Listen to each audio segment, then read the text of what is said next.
How to fix Instagram Reels lag. In this video guys, I will share with you the solution of this problem, so just watch this video till the end. So let's start. Now and first go and open the settings of your phone, and after this go directly and open apps. Here as you see, search for Instagram. Where is Instagram?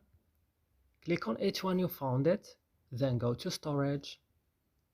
And on storage here, go to the last button, clear data, click OK. Also clear cache, and then go back and click on force stop and click OK.